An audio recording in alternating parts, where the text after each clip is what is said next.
Hello દોસ્તો, જય માતાજી। તો જુઓ, આ મેં એક ક્રીમ બનાવી છે। આની અંદર મેં છે ચોખા, જે આપણા કુકરમાં મારા ઉભરાઈ ગયા હતા, વધેલા હતા, એ ચોખા છે। એક લીંબુ આની અંદર મેં નાખ્યું છે, અને સંતરાની છાલ છે। તો તમે જોઈ શકો છો, આ એને મેં પીસી નાખ્યું છે ને આટલી સરસ પેસ્ટ બની છે।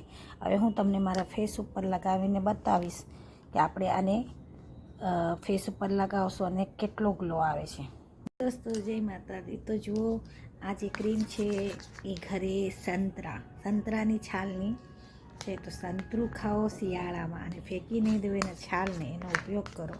તો હું તમને બતાવીશ કે હું ઘણા બધા સંતરા લાવી છું। આના માટે જ લાવી છું કે સંતરા ખાઈને આપણને વિટામિન સી તો મળશે, પણ એની છાલનો બી ઉપયોગ આપણા ફેસ ઉપર ને આપણા હાથ ઉપર અને આપણા પગ ઉપર આપણે ઉપયોગ કરશું, કારણ કે શિયાળામાં જ સંતરા મળે છે। હું હાથેથી લગાવું છું, તમને જે રીતના અનુકૂળ આવે એ રીતના બ્રશથી લગાડો, પણ મને હાથેથી ફટાફટ ફાવે છે એટલે હું હાથેથી લગાવું છું। અને તમને ટાઈમ નહીં હોય તો તમે બનાવીને ફ્રીજમાં અને મૂકી શકો છો કાચના બોટલમાં, આ ખરાબ નથી થતું। તો મારા ચોખા ભાત બનાવેલા હતા, એ થોડા વધ્યા હતા એટલે થોડા કુકરમાં ઉભરાઈ ગયા હતા। તો એ ભાત અને લીંબુ,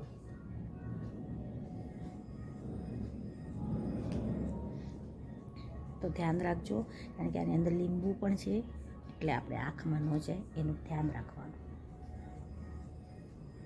અને મેં વધારે બનાવ્યું છે કારણ કે મને મારા હાથ અને પગ ઉપર બી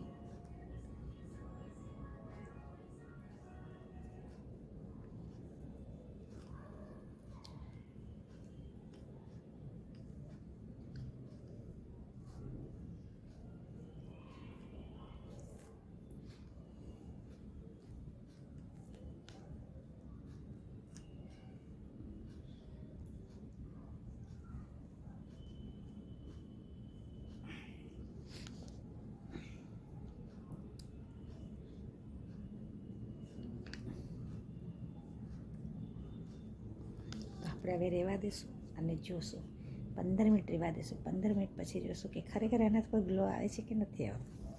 હેલો દોસ્તો, તો જો મેં ફેસ વોશ કર્યો છે અને ફેસ તમને બતાવું છું।